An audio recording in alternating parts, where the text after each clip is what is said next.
Hello students, जैसे कि आप सब जानते हैं मेरा नाम श्वेता है और हम PYQ की सीरीज़ कर रहे हैं मैथ्स के सीटेट पेपर 1 के। तो उसी सीरीज़ में ये 4th वीडियो है जिसमें हम पेपर डिस्कस करेंगे 5th ऑफ जनवरी 2022 का। मैंने अपनी लास्ट वीडियो में आपसे कहा था कि कोई कॉन्सेप्ट जैसे फ्रैक्शंस के एडिशन हो गए या हमने कार्डिनैलिटी और ये सारे कॉन्सेप्ट्स पढ़े थे, अगर आपको ये समझ में नहीं आते हैं या आपको ये नहीं आप कहीं पढ़ पा रहे हैं तो आप मुझे प्लीज़ मैसेज कीजिए। मैं इसकी एक सेपरेट वीडियो बना के प्लेलिस्ट से अलग डाल दूंगी। इसीलिए आप चैनल को सब्सक्राइब कर दीजिए, अपना बेल आइकन ऑन कर लीजिए ताकि आप तक वो वीडियो पहुंच जाए। ठीक है, सो चलिए इसी सीरीज़ में हम शुरू करते हैं अपनी वीडियो, जो ये 4th वीडियो है for PYQs of CTET paper 1 maths. So यहाँ पर क्वेश्चन आता है क्वेश्चन नंबर 31। जैसे कि आप जानते हैं कि मैथ्स के क्वेश्चन 31 to 60 के बीच में होते हैं। 30 क्वेश्चन की ही ये सीरीज होगी। अब हम 31st क्वेश्चन से ही स्टार्ट करेंगे। ठीक है जी। So what should be subtracted from the sum of 9599, 5995 and 9995 to obtain this number. तो हम इसके लिए क्या करेंगे कि इसके सम में से क्या सब्ट्रैक्ट करूँ कि ये आ जाए। ठीक है, पहले तो इसका सम ही निकाल लो। So 9599, 5995 and 9995। वहाँ नोट डाउन करने में गलती नहीं करेंगे। जैसे मैं तो 995 करके पढ़ रही हूँ, आप 9599, 5999, 9995 ऐसे पढ़ सकते हैं और कर सकते हैं। 5 और 5 10 और 9 19, 9 1 9 3 27 और 128, 8 कैरी 2, 9 और 9 18, 18 और 2 20 और 5 25, 5 कैरी 2, 9 और 9 18 और 2 20 और 5 25, यानी 25,589 जो भी कहते हैं 89 को। ठीक है, अब ये एक सम है, इसमें से क्या सब्ट्रैक्ट करूँ कि ये आ जाए। तो यही सब्ट्रैक्ट करके हमें पता चल जाएगा। जैसे मैं कहूँ कि मैं 5 में से क्या सब्ट्रैक्ट करूँ कि मुझे 3 मिल जाए, तो 5 में से 3 को सब्ट्रैक्ट करके देख लूँगी ना, 2 आ जाएगा। तो इसी तरीके से इसमें से 19,995 को माइनस कर दो। 9 में से 5 गए 4, 8 यानी 18 बन गए, ये 4 रह गया। 18 में से 9 गए 9, यानी ये हो गया 14। 14 में से 9 गए 5 और ये आपका रह गया 4, ये हो गया 0। ये फिर से 14, 14 में से 9 गए फिर से 5, तो 5594 यानी 2 is the correct answer. Simple plus minus था, थोड़ा सा दिमाग लगा के करना था, घबराने की ज़रूरत नहीं है और हर चीज़ का शॉर्टकट नहीं होता, ना ही हमें ढूंढना चाहिए। ठीक है, चलिए, which one of the following represent the number 55,55,555।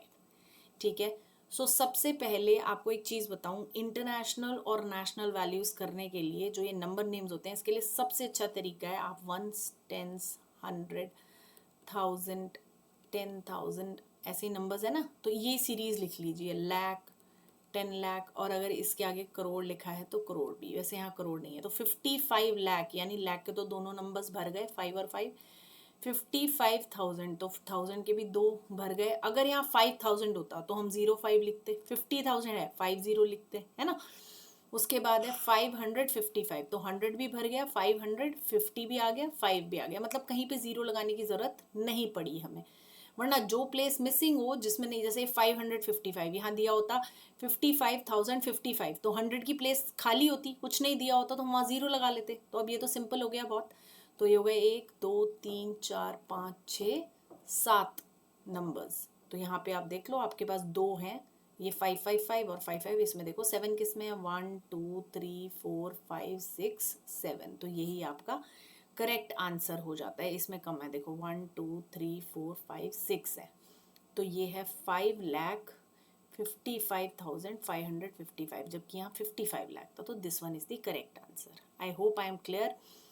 जिसको नहीं समझ में आ रहा है वो, हाँ, उसके लिए मैं ये रब भी कर देती हूँ, आप दोबारा इसको ध्यान से देख सकते हैं। ठीक है जी,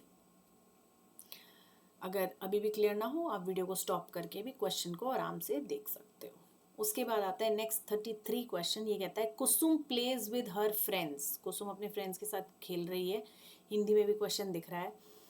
with her friends in the evening when both the hands of the clock are at 6, यानी घड़ी की दोनों सुइयाँ किस पे हैं? 6 पे। तो आप 1, 3, 6, 9 ये वाली क्लॉक हमेशा बनाना याद रखें। ये घड़ी की दोनों सुइयाँ 6 पे हैं, यानी 6:30 बज रहे हैं। उसके बाद क्या हुआ? दिस टाइम ऑन 24 क्लॉक पे 6:30 कितने बजे बजेंगे? तो 12 के बाद 1 बजता है, तो 6 हमें कैलकुलेट करने हैं। तो 13, 14, 15, 16, 17 और 18, तो 18:30 जो है वो 6:30 बजा रहे हैं। 6:30 बजा रहे हैं। 24 क्लॉक पे 18:30 बजेंगे। तो ये हो गया 33 का आंसर हो गया 3। आसान क्वेश्चन था, कुछ तिगड़मबाजी नहीं थी इसमें। उसके बाद आ जाते हैं क्वेश्चन नंबर 34 पे। क्वेश्चन नंबर 34 कह रहा है sum of fraction this and this is. इन दो फ्रैक्शन का सम निकालना है। तो 3 5 ज़ा 15 और 7 12 ज़ा। ठीक है। सो 12, अब इनका एक एलसीएम निकालना है, लोएस्ट कॉमन मल्टीपल। तो 12 के टेबल में से शुरू कर दो। 12 2 ज़ा 24, 15 के टेबल में नहीं आता। 12 3 ज़ा 36 नहीं आता। 12 4 ज़ा 48 नहीं आता। 12 5 ज़ा 60, 60 दोनों के टेबल में आता है ना। 12 5 ज़ा होता है और 15 4 ज़ा होता है। हाँ, तो 15 4 ज़ा 60 और 4 3 ज़ा 12 हो गया।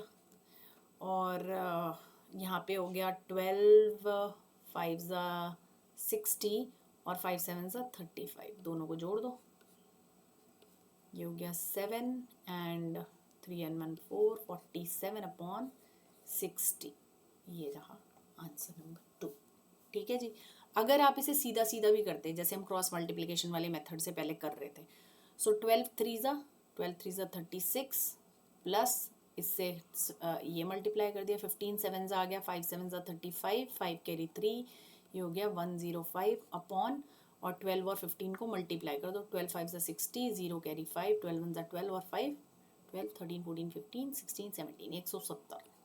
अब जोड़ दो। 6 5 11, 1 3 और 1 4 और 141/170। अब ज़रा काटो। किससे कटेगा? कुछ गड़बड़ हो गई लग रहा है।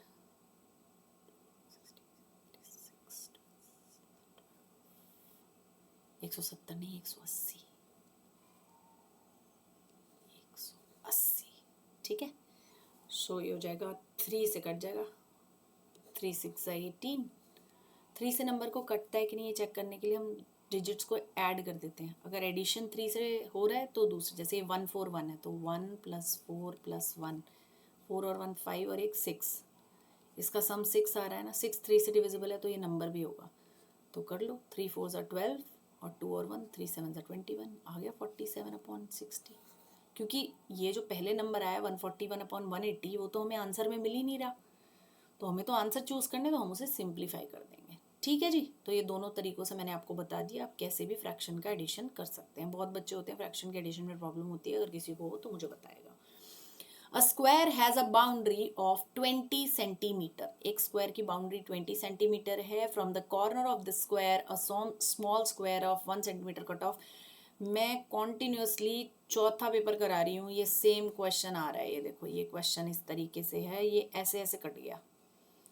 अब वो तुम्हें पूछ रहा है what will be the change in the boundary of new shape. Boundary वही रहेगी भाई। ये 1 सेंटीमीटर यहाँ से कटा तो ये आगे ऐड ऑन हो गया, यहाँ से कटा तो ये हो गया, बाउंड्री बराबर रहेगी। So the boundary of new shape, the boundary of new shape will be 2 centimetre less, गलत। Boundary of new 4 centimetre less, गलत। The boundary of new shape will be equal to the boundary of square. Continuously चौथा paper है ना, चौथे paper में question आ रहा है। चलिए, तो जो पहले की सीरीज़ कर रहे हैं वो बिल्कुल 100% समझ गए होंगे, और उसका डिस्क्रिप्शन बॉक्स में लिंक दिया हुआ है। आप वो सीरीज़ वहाँ से एक बार क्लिक करेंगे तो सारी वीडियोस आपके सामने आ जाएंगी। चलिए, क्वेश्चन नंबर 36 पे आते हैं। ये कह रहा है 5 students measure the length of a pencil using a scale. मतलब 5 स्टूडेंट्स थे, उन्होंने अपनी अपनी पेंसिल मेजर की है। तो आपको क्या निकालना है कि एवरेज लेंथ निकालनी है पेंसिल की। तो एवरेज का मतलब होता है सबको ऐड कर दो, डिवाइड बाय नंबर जितने हैं। सो 15.5 प्लस 12 प्लस 11.8 प्लस 9.7 और प्लस 7, इनको ऐड करो ज़रा, जल्दी जल्दी ऐड करेंगे। ये हो जाएगा 8 and 7, 15 and 5 20, 0 कैरी 2, 9 5 और 2 7 8 9 10 19 and 7 26, 6 कैरी 2 3 4 5। देखो ज़रा मैंने सही ऐड की है, इट्स 56। नंबर्स कितने हैं? 1 2 3 4 5 5 5 वन ज़ा 5 5 वन ज़ा 5, फिर आ गया 10, 5 2 ज़ा 10, 11.2 इज द आंसर। ठीक है जी, तो 36वें क्वेश्चन का आंसर हो गया 4, दैट इज 11.2। अब आ जाते हैं 37 पे। 37th क्वेश्चन क्या कह रहा है? ये कह रहा है 18 squares of side 2 centimetre each can cover the currency note. एक करेंसी नोट है, इसमें आपने स्क्वायर रखने शुरू किए 2x2 के, तो कितने स्क्वायर आ जाते हैं? 18 स्क्वायर्स आ जाते हैं। 18 स्क्वायर्स ऑफ साइड 2 सेंटीमीटर। ठीक है जी, cover the currency note. How many squares are required to cover 3 such notes? Simple है, 18 एक को चाहिए थे, सो 18 और 3 को मल्टीप्लाई कर दो। 8 3 ज़ा 24, 4 कैरी 2, सो 3 1 ज़ा 3, इट्स 54। सो ऐसे कितने? 54 नोट हमें चाहिए। कोई रॉकेट साइंस नहीं है ये। चलिए, उसके बाद आता है आइडेंटिफाई द क्वाड्रिलेटरल। आपको क्वाड्रिलेटरल आइडेंटिफाई करना है, जो ये कहता है I have 2 lines of symmetry, मेरे ऊपर 2 लाइन्स ऑफ सिमेट्री ड्रॉ हो सकती हैं और ऑल एंगल्स आर 90 डिग्री। मेरे सारे एंगल्स 90 डिग्री के हैं। तो पैरेललोग्राम के सारे एंगल्स 90 डिग्री नहीं होते, इसके डायगोनल एंगल्स का सम 90 डिग्री होता है, इन सब एंगल्स का 90 डिग्री होता है। अब ये देखेंगे 2 लाइन ऑफ सिमेट्री किस में होगी। अब स्क्वायर अगर मैं ले लूँ तो स्क्वायर में ये ढेरों लाइन ऑफ सिमेट्री आ जाएंगी, ये भी लाइन ऑफ सिमेट्री है, ये भी है ना। लेकिन रेक्टेंगल में 2 लाइन ऑफ सिमेट्री है, एक ये और एक ये। ठीक है, लाइन ऑफ सिमेट्री मैंने पिछले फर्स्ट वीडियो में एक्सप्लेन की थी। लाइन ऑफ सिमेट्री का मतलब होता है जब हम कोई लाइन खींचे और उसके लेफ्ट और राइट की फिगर बिल्कुल सेम हो। मतलब अगर वो लाइन पेपर में है तो पेपर फोल्ड किया तो एक के ऊपर एक आनी चाहिए, जबकि रोम्बस में ऐसा नहीं होगा। ठीक है, तो 2 लाइन ऑफ सिमेट्री सिर्फ रेक्टेंगल में होंगी। ठीक है, थोड़ा सा दिमाग लगाना है वहाँ क्वेश्चन में। इस टाइप का क्वेश्चन अगर आपने पहले से सॉल्व किया हुआ है तो बिल्कुल आपके दिमाग में आएगा। सिमेट्री का क्वेश्चन आता ही आता है। अब देखिए, अब क्या कह रहा है? शर्ट ऑफ 4 कलर्स, 4 कलर की शर्ट है, ब्लू येलो ब्लैक और white, are available in a packet of. अच्छा, ब्लू जो शर्ट्स का पैकेट है उसमें 5 शर्ट्स हैं, येलो में 10 शर्ट्स हैं, ब्लैक में 12 हैं और वाइट में 15 शर्ट्स हैं। ठीक है जी, अब वो कह रहा है if a shopkeeper want two by equal number of shirts, तो उसे what is the minimum number of packets in different colours he should buy, है ना। उसको कितने पैकेट्स बाय करने चाहिए जिससे कि वो नंबर ऑफ शर्ट्स जो हैं बराबर हो। मतलब ब्लू के कितने पैकेट खरीदे के नंबर ऑफ शर्ट्स एक पर्टिकुलर हो, येलो के कितने पैकेट खरीदे नंबर ऑफ शर्ट्स पर्टिकुलर हो, ब्लैक के कितने। तो ऐसे क्वेश्चंस, पिछली बार हमने एक टाइम का क्वेश्चन भी किया था जिसमें था कि 1:35 पे सारी लाइट्स चेंज होती हैं, एक साथ चेंज हुई हैं, अब कितनी देर में होंगी। सो अगेन ये लोएस्ट कॉमन मल्टीपल पूछ रहा है आपसे, तो lowest common multiple find out कर दो ज़रा। 5 10 12 और 15 का सो जाएगा 5 से। 5 1 ज़ा 5, 5 2 ज़ा 10, ये 12 ही रहेगा, ये 3 ज़ा 15 हो जाएगा, फिर 2 से कर दो। 1 2 6 3, फिर 3 से कर दो। 1 2 3 3, ठीक है ना। सॉरी 3 1 नॉट 3, यहाँ 3 से किया ना तो यहाँ आ गया 2। 3 2 ज़ा 6 और 3 1 ज़ा 3, फिर एक बार 2 से कर दो, सो हो जाएगा 1 1 1 1। एम आई राइट? तो ये हो गए नंबर्स हमारे पास 5 2 3 2। सो 5 2 ज़ा 10, 10 3 ज़ा 30 और 32 जा 60। ठीक है जी, सो हमें क्या करना है कि 60 बनाना है। 60 कॉमन मल्टीपल है, तो जो 5 हैं जिस पैकेट में जिसके एक पैकेट में 5 शर्टें होती हैं, उसको 60 बनाने के लिए कितने पैकेट्स खरीदोगे? 12 पंजे 60, 12 पैकेट्स। जो 10 वाला पैकेट है उसको 60 बनाने के लिए 6 पैकेट खरीदोगे, जिसमें 10 शर्ट थी। 12 शर्ट जिसमें थी उसे बनाने के लिए 5 पैकेट खरीदोगे, और जिसमें 15 शर्ट्स हैं उसके 4 पैकेट्स खरीदोगे, तो 60 यानी बराबर बराबर हो जाएंगी। अब देखो 5 वाली कौन सी थी, सबसे पहली ब्लू, यानी ब्लू के आपको खरीदने हैं 12 पैकेट्स, तो ब्लू के 12 पैकेट्स, ये रहा आपका आंसर। चेक कर लो चाहे आगे का भी। येलो के 10 पैकेट वाली शर्ट थी, तो येलो के 10 मतलब येलो की 6 खरीदनी है, बिल्कुल सही। उसके बाद ब्लैक की 12 थी, यानी 5 खरीदनी है, तो ब्लैक के 12 पैकेट्स हो गए, और 15 यानी लास्ट वाइट के हमें 4 पैकेट्स खरीदने हैं, तो वाइट के 4 हो गए। You got my point. एक एलसीएम का क्वेश्चन जरूर आया हुआ है। उसके बाद Renuka decided to use nails and a rope to make a circle, कुछ कीले और रस्सी उसने यूज की सर्कल बनाने के लिए। She took a thin rope and tied nail on the both end of the rope, then she made a circle and help the friend. अब उसने क्या किया, एक नेल यहाँ और इस ये एक रस्सी बांध ली, अब ये नेल को ऐसे ऐसे घुमाती जा रही है और एक सर्कल बना लिया उसने। ठीक है जी। वो कह रहा है the length of the rope is the chord of the circle, जो लेंथ ऑफ द रोप है वो कॉर्ड है। कॉर्ड क्या होती है, जो दो सरकमफ्रेंस को टच करे, तो ये कॉर्ड तो नहीं है। The length of the rope is diameter, diameter भी नहीं है, डायमीटर कौन सी है, सबसे लंबी कॉर्ड जो दोनों सरकमफ्रेंस को टच। तो length of the rope is equal to the length of the radius of the circle, ये भी कोई रॉकेट साइंस नहीं है। ये जो सेंटर से लेके सरकमफ्रेंस तक की लाइन होती है, इसे हम रेडियस कहते हैं। ठीक है जी। The length of the rope is equal to the circumference, बिल्कुल गलत बात है। ये जो रोप की लेंथ होगी ये सरकमफ्रेंस होगी नहीं। वहां आपको क्वेश्चन बस ध्यान से पढ़ना है और थोड़ा सा क्वेश्चन को समझने की कोशिश करनी है। क्वेश्चन नंबर 41 पे आ जाते हैं। ये कहते हैं how many total packets of 3/4 kg can be made from 51 2/3 kg। अब यहाँ कंप्लीट से मतलब है कि थोड़ा बहुत अगर पॉइंट में बच रहा है तो उसे इग्नोर कर दो। ठीक है।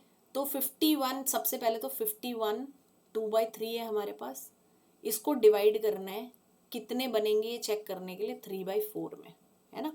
3/4 3/4 3/4 के पैकेट्स बनाने हैं, तो डिवाइड करना है 3/4 से। मैं अक्सर कहती हूँ फ्रैक्शंस कभी डिवाइड नहीं होते। सबसे पहले तो इसे मिक्स्ड फ्रैक्शन को चेंज कर लो। ये आपका 51/3, और 3 1 3 हो गया, और 3 5 15 हो गया, तो 153 और 2 155, है ना। 155/3। ठीक है। मैं हमेशा कहती हूँ कि फ्रैक्शंस कभी भी डिवाइड नहीं होते। तो ये मल्टीप्लाई करने के लिए हमने रेसिप्रोकेट कर दिया, ये हो गया 4/3। कितना आसान दिख रहा था ना, 3 से 3 कट जाएगा। चलिए 4/3 हो गया। अब यहाँ से हमें बताना है कि कितने पैकेट्स बनेंगे, तो आप इसे डायरेक्ट भी कर सकते हैं मल्टीप्लाई करके। 5 4 20, 0 कैटी 2, क्योंकि 3 3 9 है, 9 का टेबल भी ऐसा कोई टफ नहीं होता। सो 4 5 20, 0 कैरी 2, 4 5 20, 2 कैरी 2, 4 1 4 5 6, 620। तो ये हो जाएगा 9 6 54, 9 7 63, तो ज़्यादा हो जाएगा, तो 54 बचा 80 हो गया ना यहाँ पे, क्योंकि इसमें से 8 बचा। 80 81 ज़्यादा हो जाएगा, तो 68। तो बाकी तो पॉइंट में बचेगा, हमें उस पर ध्यान ही नहीं देना, क्योंकि यहाँ ऑलरेडी लिखा है कंप्लीट। तो 68 बोरियाँ जो हैं वो भरी जा सकती हैं, बोरी हैं या जो भी हैं शुगर की, वो भरी जा सकती हैं। चलिए तो हम अगले क्वेश्चन पे आते हैं। अगर कुछ कहीं समझ नहीं आता है, आप मैसेज कर सकते हैं मेरे पढ़ाने के तरीके में। अगर कुछ आपको लगता है इम्प्रूवमेंट, तो आप उसके लिए भी मुझे कमेंट बॉक्स में कमेंट लिख सकते हैं। अब ये पूछ रहा है which of the following statement is correct. 1 is a prime number, गलत बात है। 1 प्राइम नंबर नहीं है। प्राइम नंबर के 2 फैक्टर्स होते हैं, इसके 2 नहीं है। एक तो 1 होता है, एक खुद होता है, तो 1 तो खुद ही 1 है, तो कंपोजिट नहीं है। कंपोजिट के 2 से ज़्यादा होते हैं। 1 is both prime and composite, गलत बात। जब प्राइम ही नहीं है, कंपोजिट ही नहीं है, तो बोथ कैसे हो सकता है। तो 1 is neither prime nor composite number, ना ही प्राइम है और ना ही कंपोजिट है, क्योंकि 1 एक इकलौता ऐसा नंबर होता है जिसके सिर्फ वो खुद ही एक फैक्टर है। बाकी सब नंबर्स का फैक्टर तो 1 भी होता है ना। अब वो कह रहा है कि एंगल है जिसका रेशो है 5, 6, 7। What is the measure of smallest angle? सबसे पहले तो 5, 6, 7 को ऐड कर लो। 180 के पार्ट्स है ना 5, 6, 7, तो 7 और 6 13, 13 और 5 18। तो ये तो बहुत ही आसान है ना। तो ये हो गया 50, 60 एंड 70, है ना। समझ में आया? यहाँ पे 18 से डिवाइड किया तो 10 आ गया ना। अगर मैं इसे 5x मान लूँ, इसे 6x मान लूँ, इसे 7x मान लूँ और इन्हें जोड़ूँ तो है गया 180x डिवाइड बाई 18। तो x की वैल्यू कितनी है? x की वैल्यू है 10। तो 5x मतलब 50, 6x मतलब 60, 7x मतलब 70। तो पूछ रहा है इसमें सबसे छोटा कौन है? तो 50 सबसे छोटा है। ऑब्वियसली जिसका रेशो सबसे छोटा होगा सबसे छोटा होगा। ठीक है जी। चलिए अब आते हैं क्वेश्चन नंबर 43 पे, सॉरी 44 पे। ये क्या कह रहा है? क्वेश्चन नंबर 44 कह रहा है कि Bimal brought a packet of candies, जो उसके बर्थडे के लिए, he gave 1/3 to John, 1/4 to Radha, 1/5 to Sushmita, 1/6 to Mikku. He ate remaining 6 candies by himself. How many candies were there in the packet? Packet में x कैंडीज थी। बोले मैम x तो बड़ा मुश्किल है पर क्या करें, बिना x के मैथ्स होती नहीं। तो x कैंडीज में जितनी उसने बांटी अगर मैं वो हटा दूं तो इसका मतलब 1/3 एक थी, 1/4 एक और हटा दो। क्या लिख दिया? Just a second. हाँ जी, 1/4 एक और देन उसने 1/5 दे दी सुष्मिता को और 1/6 दे दी मिक्कू को।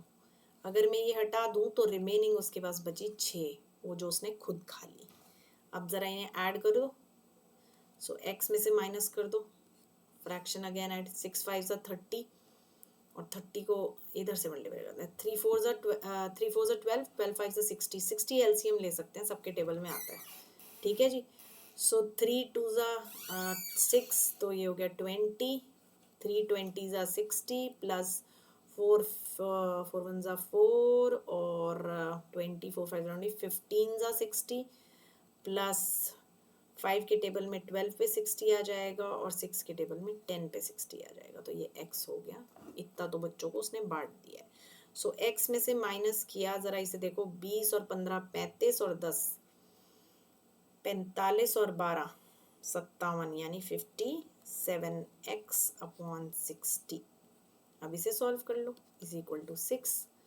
यहाँ पे सॉल्व कर देते हैं तो ये हो जाएगा 60 आ गया एलसीएम, 60x माइनस 57x बराबर 6। तो ये हो जाएगा 3x is equal to 6 times 60, x is equal to 6 times 60 upon 3। काट दो, 3 1 ज़ा 3, 3 2 ज़ा 6, 62 ज़ा 120, यानी टॉफियों में 120 टॉफी थी पैकेट में। ठीक है जी। ऐसा सेम क्वेश्चन पिछले सीरीज में भी आया था। उसके बाद आता है the sum of 7 consecutive even numbers. इसको ध्यान रखेंगे, 7 कॉन्जिक्यूटिव नंबर्स हैं और वो इवन है। ठीक है, उसका सम कितना है? 98। तो थर्ड नंबर कौन सा होगा? राइट। सो पहला नंबर अगर x है तो दूसरा है x प्लस 2, सबको प्लस करना है तभी तो 98 आएगा। तीसरा नंबर हो जाएगा x प्लस 4, क्योंकि इवन नंबर की बात हो रही है। x प्लस 6, x प्लस 8, कितने नंबर्स हो गए? एक number, 2 number, 3 number, 4 number, 5 number, हमें 7 नंबर करने हैं, plus x plus 10 plus x plus 12। ये सम कितना है? 98। अब ज़रा कितने हो गए? 7 तो x है क्योंकि 7 नंबर्स है, प्लस क्या है? 2, 2 और 4 6, 6 और 6 12, 12 और 8 20, 20 और 10 30, 30 और 12 42, यानी 42। ये 98 है। तो ये हमारे पास इक्वेशन आ गई। अब हो गया 7x बराबर 98 माइनस 42। 98 माइनस 42 कितना होगा? 8 8 में से 2 गए 6 और 9 में से 4 गए 5, 56। x हो जाएगा 56 डिवाइडेड बाय 7, दैट इज 8। तो पहला नंबर हो गया 8, दूसरा 10 और तीसरा 12। तो तीसरा नंबर है 12। उसने हमसे थर्ड नंबर ही पूछा है। ठीक है जी। सो ये हो गए हमारे मैथ्स के क्वेश्चन। अब बढ़ते हैं हम मैथ्स के पेडागोजी क्वेश्चंस की तरफ। जैसा कि मैं आपको ऑलरेडी बता चुकी हूँ कि 15 क्वेश्चंस आते हैं सॉल्व वाले और 15 पेडागोजी के। Following are three statements have been given in the context of teaching maths numbers. Primary school के बच्चों की बात हो रही है ना, maths to the early primary starting के जो बच्चे हैं उनको मैथ्स पढ़ाने के संदर्भ में कौन सा कथन सही है, ये पूछ रहा है वो आपसे। सो वो कह रहा है encourage student to think about numbers and quantities of objects when these are meaningful to them। बिल्कुल सही बात है। आप उन्हें बॉल्स देते हैं और कहते हैं काउंट करो, तो वो नंबर्स और ऑब्जेक्ट्स को कंबाइन कर रहे होते हैं। प्राइमरी क्लास में यही हो रहा है। Encourage student to learn counting by recalling numbers names. ये जहाँ लर्न, मेमोराइज ऐसे वर्ड आते हैं वो सही ऑप्शन नहीं होता। Encourage students to make sets of movable objects. बिल्कुल सही बात है। सेट्स एक्चुअली सेट्स एक थ्योरी है, सेट्स थ्योरी, जहाँ पे आप एक जैसी चीज़ों को कंबाइन करते हैं। तो यहाँ student can make sets with objects, है ना। हम पहले ही बता रहे हैं कि वो ऑब्जेक्ट्स के साथ काउंटिंग को मिक्स करेंगे। इसी तरीके से ऑब्जेक्ट के साथ काउंटिंग को सेट करने का उसका टाइम है। तो अब दो ऑप्शन सही हो जाएंगे, ए और सी। तो आपका आंसर रहेगा 1। ठीक है जी। उसके बाद बढ़ते हैं क्वेश्चन नंबर 47 की तरफ। क्वेश्चन नंबर 47 कहता है which of the following represents the correct sequence of geometrical representation van Hiele. आपने अगर पिछली वीडियो देखी है तो आपने वैन हीले थ्योरी का कॉन्सेप्ट वहाँ मेरे साथ देखा होगा, और अगर नहीं देखी है तो जाकर देख सकते हैं। प्लेलिस्ट का आपको जो लिंक है वो डिस्क्रिप्शन बॉक्स में मिल जाएगा। That is video number 3। Video number 3 जहाँ स्टार्ट होती है वहीं पे मैंने वैन हीले की थ्योरी समझाई है।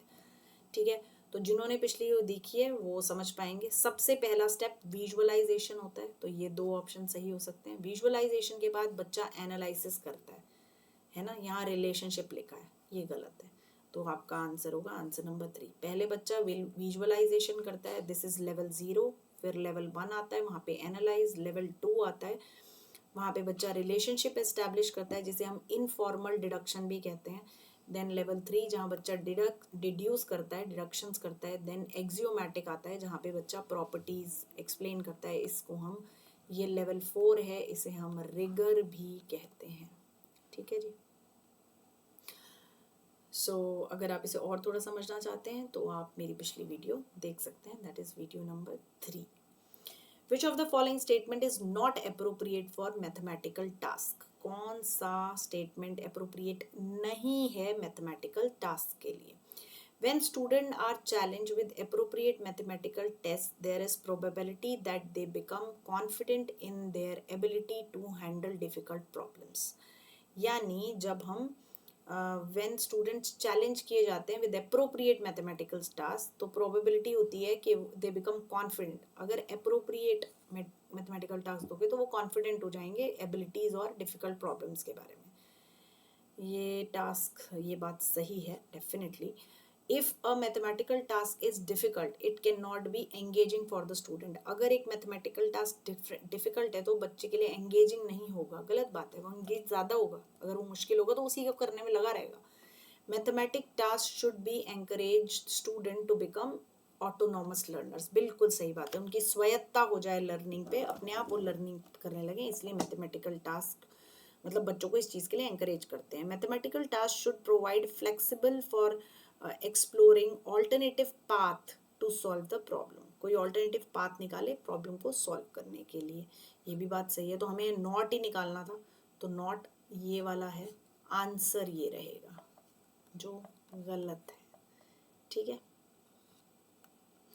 चलिए अगला करते हैं क्वेश्चन नंबर 49। क्वेश्चन नंबर 49 कहता है which skill is expressed in the statement that will help the child to understand the qualification of the object? The child is mentally include 1 in 2, 2 in 3, 3 in 4, 4 in 5 and so on so forth। मतलब अगर बच्चा कह रहा है 4 balls हैं, वो ये कहना चाहता है, अगर बच्चा कह रहा है 4 बॉल्स हैं तो ऑलरेडी 3 बॉल्स इसके इंक्लूडेड हैं, तो वो चौथी बॉल को 4 बॉल बोल रहा है बेसिकली। तो ये हिरार्किकल इंकल्शन होता है।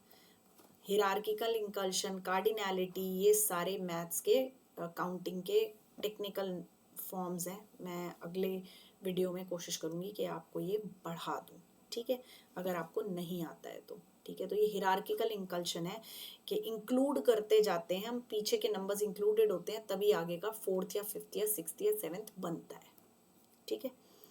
चलिए, सो अब आ जाते हैं क्वेश्चन नंबर 50 पे। ये कहता है which of the following is most appropriate strategy, कौन सी सबसे अप्रोप्रिएट स्ट्रैटेजी है इंट्रोड्यूस करने की, कौन सा concept, fractions in the primary mathematics class.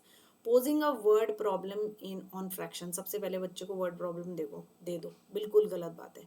Showing the chart जिसमें 1/4 1/2 लिखा हो, फ्रैक्शन लिखिए, क्या आप नया पढ़ा रहे हो। फ्रैक्शन को नंबर लाइन पे प्रेजेंट करो, बिल्कुल नहीं। Doing a paper folding activity, बिल्कुल सही बात। कॉन्क्रीट एप्पल ले आओ, पेपर ले आओ, फोल्ड करके बताओ, ये ही प्राइमरी लेवल में इंट्रोड्यूस करते हैं ऐसे ही फ्रैक्शन को। ज़्यादातर क्वेश्चंस इसी तरीके के आते हैं पेडागोजी में। देन उसके बाद है 2 स्टेटमेंट्स दी हुई हैं, एक असर्शन है, एक रीज़न है, आपको बताना है। Mathematics curriculum in primary, mathematics curriculum in primary school must progress from concrete to abstract, बिल्कुल सही बात है। अब ये पिछले क्वेश्चन में ही तो हमने यही किया है भाई, पहले कॉन्क्रीटली बच्चे को दिखाओ, फिर उसके बाद एब्स्ट्रैक्टली सोचने के लिए बोलो, तो ये बिल्कुल सही बात है। अच्छा, जब भी असर्शन रीजन होता है पहले हम चेक करते हैं कि वो दोनों सही है या नहीं है। अगर एक सही एक गलत है तो बात खत्म हो जाती है। अगर दोनों सही है तो आप असर्शन पढ़ो, बिकॉज लगाओ और रीजन पढ़ो। अगर वो सही मैच कर रहा है तो आपका आंसर होगा both A and B are correct and R is the correct explanation of A. और अगर वो बिकॉज लगाने के बाद पहला और दूसरा स्टेटमेंट आपस में मैच नहीं कर रहा तो वो होगा कि A and R true but R is not the correct reason for A या एक्सप्लेनेशन फॉर ए। अब यहाँ रीजन पढ़ लेते हैं। रीजन है primary class student start doing mathematics without thinking. ये क्या बात हुई, बिना सोचे समझे मैथ्स करने लग जाते हैं बिना थिंकिंग के, गलत बात है। यानी A is true and R is false, A is true and R is false. अब आ जाते हैं हमारे क्वेश्चन नंबर 52 पे। ये क्या कहता है, according to national curriculum framework 2005 which is the most appropriate statement for the classroom based assessment in mathematics. यहाँ ये असेसमेंट की बात कर रहा है, वो भी कौन सी, क्लासरूम बेस्ड, मतलब जो क्लास में की जाती है।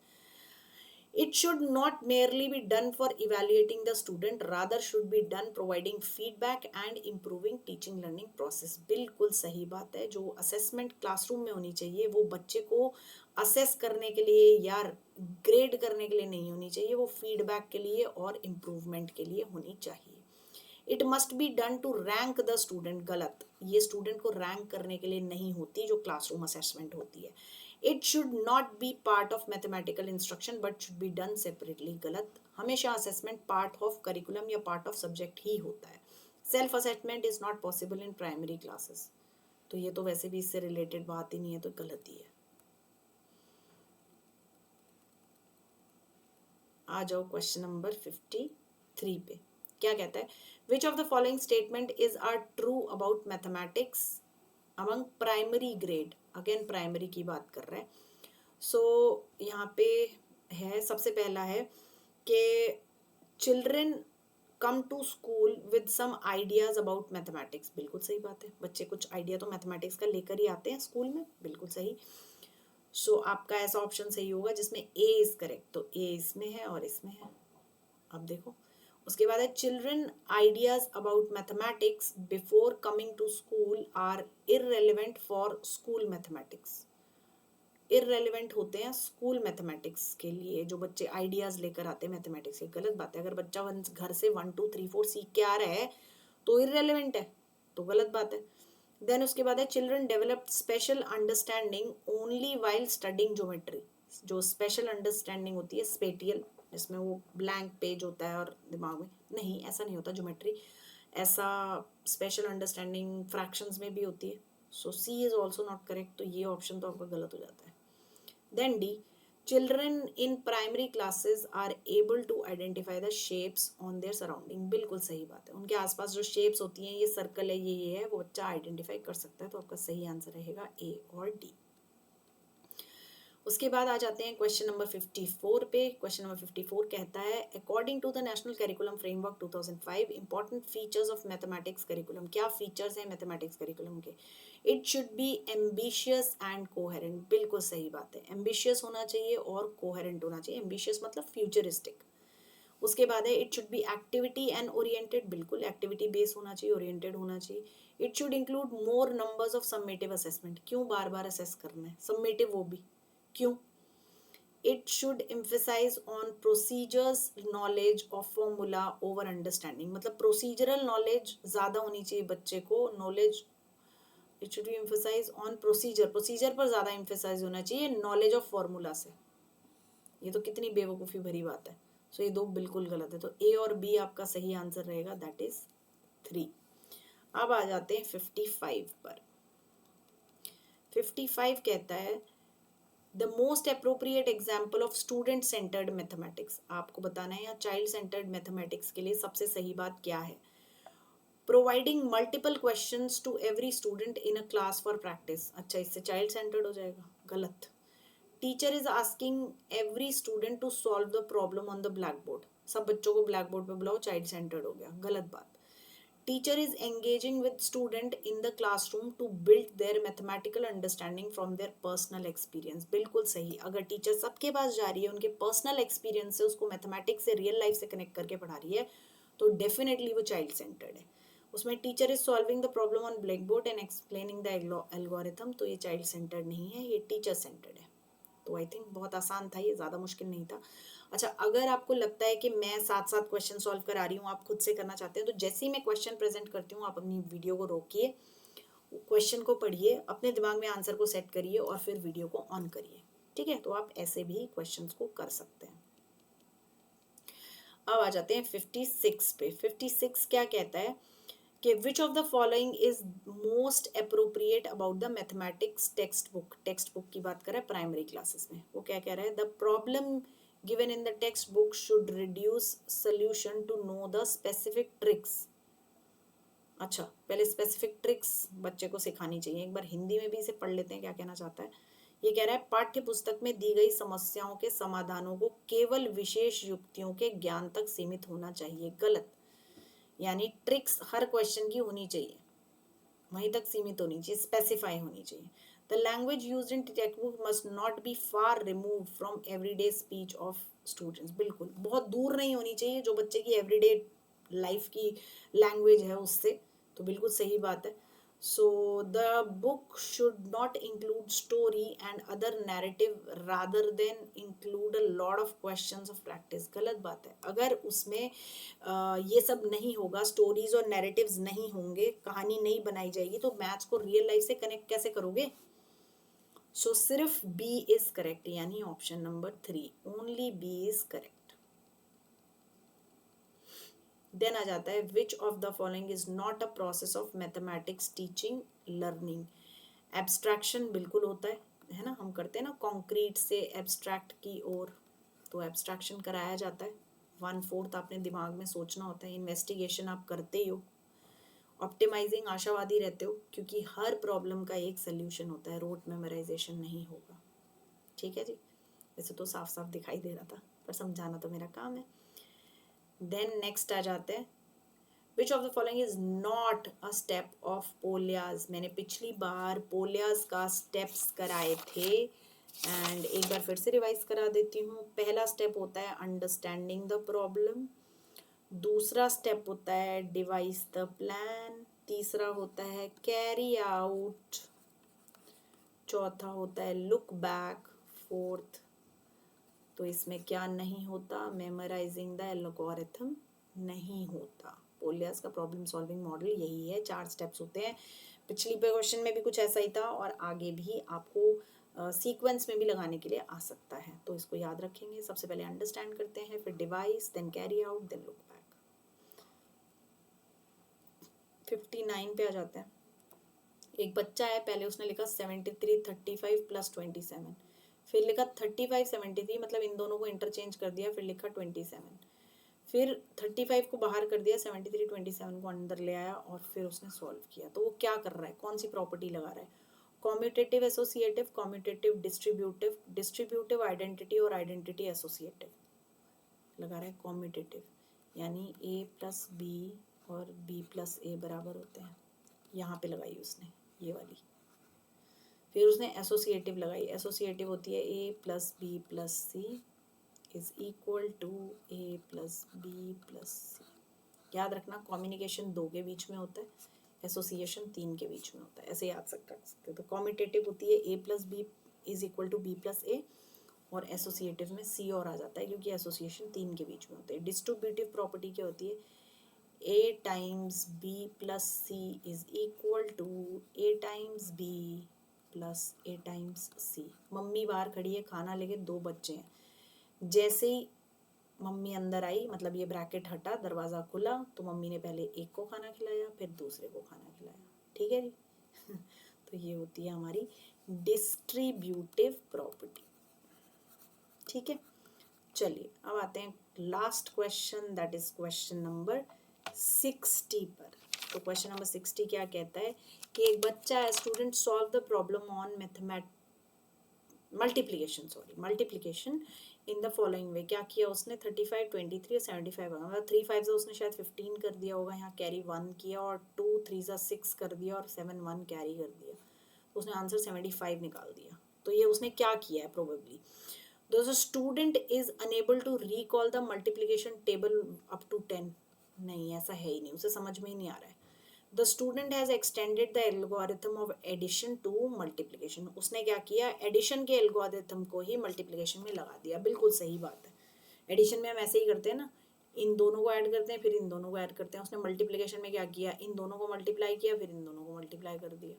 तो यही है, the student does not know the algorithm of addition. नहीं, एल्गोरिथम ऑफ एडिशन तो उसको आता ही है, वही तो वो अप्लाई कर रहा है। और the student is unable to regroup the number while multiplying. Regrouping की बात ही नहीं है यहाँ पे। तो स्टूडेंट ने क्या किया, मल्टीप्लिकेशन ऑफ एल्गोरिथम, जो एल्गोरिथम ऑफ एडिशन जो है वही लगा दिया एल्गोरिथम ऑफ मल्टीप्लिकेशन में। ठीक है जी, आई होप यहाँ तक आपको समझ में आया होगा। अगर इसमें आपको कुछ भी प्रॉब्लम आती है तो आप मुझे मैसेज कर सकते हैं, I will reply your message. And more over, अगर चैनल को सब्सक्राइब किया हुआ है, बेल आइकन ऑन है, तो आपके पास नोटिफिकेशंस आती रहेंगी। आप अपने साथ साथ प्रॉब्लम्स को बता सकते हैं, सॉल्व कर सकते हैं। आई होप आपकी तैयारी अच्छी जाएगी। Thank you so much, thanks for watching.